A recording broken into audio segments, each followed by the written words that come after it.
নমস্কার, আমি পাপিয়া। তোমরা দেখছো পাপিয়ার গল্প কথা। প্রতিদিনের জীবনের খুঁটিনাটি গল্প, হাসি, আনন্দ আর একটু ভালো লাগা নিয়ে চলো আজকের গল্পটা শুরু করা যাক। আজকে বৃহস্পতিবার, সকাল সকাল চান টান করে রেডি হয়ে গেছি। এখন যাব ঠাকুর ঘরে। আর এই যে ঠাকুর ঘরে চলে এসেছে। আর আমি খুব একটা ভালো আলপনা দিতে পারি না, কিন্তু আজকে তো বৃহস্পতিবার, আলপনা তো দিতেই হবে। চলো আলপনাটা এখন দিই।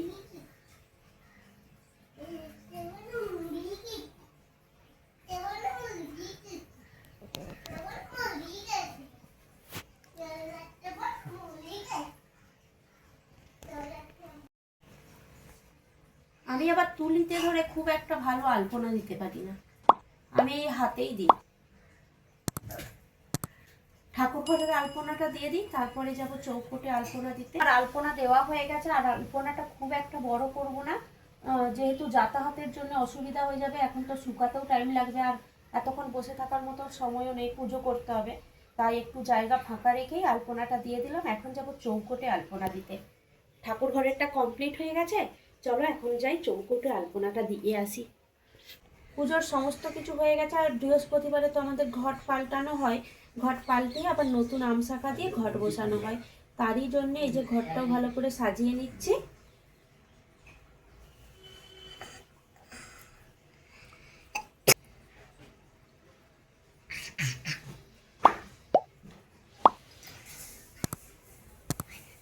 চলো এখন সমস্ত কিছু সাজিয়ে নিয়েছি, আর এবার পুজোটা শুরু করি। এই দেখো, আমার বৃহস্পতিবারের আজকে সকালের পুজোও দেওয়া হয়ে গেছে। চলো, পুজো তো দেওয়া হয়ে গেছে, এখন সকালের জলখাবারটা খেয়ে নিই। এখন বাজে দুপুর 3টে। আর এই যে দুপুরের খাওয়া দাওয়া করে অ্যাকোরিয়ামটা পরিষ্কার করতে চলে এসেছি। জল তো ফেলা হয়ে গেছে, কিন্তু এখানে আরও মাছ আছে, আরও নোংরা আছে। এটাকে খুব একদম ভালোভাবে পরিষ্কার করে এতে নতুন জল আবার ভরতে হবে। আর এখানের মাছগুলো বড় অ্যাকোরিয়ামে রেখেছি, ওটা তোমাদেরকে পরে দেখাবো। এখন এটা পরিষ্কার করে নিই। এই যে দেখো, টাকিটা পরিষ্কার হয়ে গেছে। ছোট মাছগুলোকে এইভাবে রেখে দিয়েছি, এখনও জল আসেনি, জল আসলে এটা ভরবো।